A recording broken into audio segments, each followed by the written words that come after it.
الرحمن گرامی قدر، قرآن کریم ایک ایسی عظیم کتاب ہے جس کا ایک ایک حرف، ایک ایک لفظ پڑھنے والے کے لیے شفا بھی ہے اور بخشش کا سامان بھی ہے۔ آئیے سورہ بقرہ اور سورہ آل عمران کی فضیلت اور عظمت جو ہے وہ آپ کے سامنے مختصر اور جامع رکھ رہا ہوں۔ پوری ویڈیو کو سنیں اور کمنٹس باکس میں کمنٹس دیں۔ رابطہ کرنا ہو کسی قسم کے بھی مسائل کے لیے تو رابطہ کر سکتے ہیں۔ حضرت عثمان غنی، حضرت عثمان بن عفان رضی اللہ تعالیٰ عنہ سے مروی ہے، جس نے سورہ آل عمران کی آخری آیات رات کو پڑھی، اس کے حق میں پوری رات کی عبادت لکھ دی جائے گی۔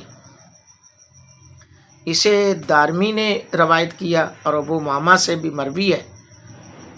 رسول اللہ صلی اللہ علیہ وسلم نے فرمایا، سورہ بقرہ اور سورہ آل عمران پڑھو، کیونکہ یہ دونوں قیامت کے دن آئیں گی۔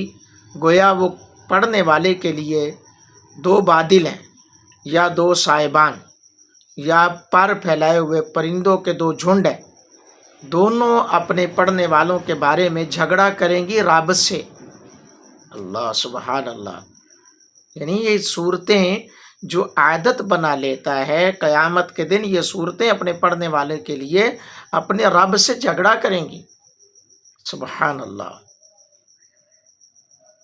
اسے امام مسلم نے روایت کیا، صحیح مسلم شریف کتاب فضائل قرآن، باب قرأت القرآن سورۃ البقرہ، جلد نمبر 1 صفحہ نمبر 270۔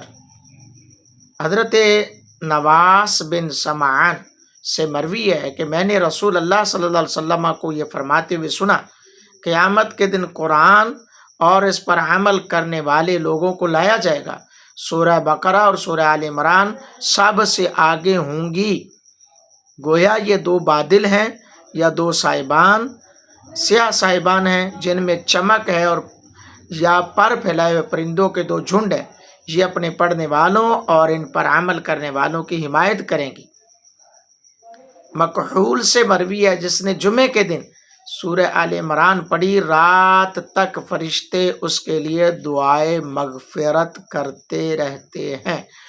دوستو کوشش کریں جہاں آپ یہ سارے معاملات کرتے ہیں وہاں پر آپ اللہ کے قرآن کی بھی تلاوت کا معمول بنائیں، اپنے لیے، اپنے اہل و عیال کے لیے، بندہ نچیز کے لیے، بندہ نچیز کے اہل و عیال کے لیے بخشش کی دعا کریں۔ اللہ تعالیٰ عالم اسلام کی خیر فرمائے، آمین۔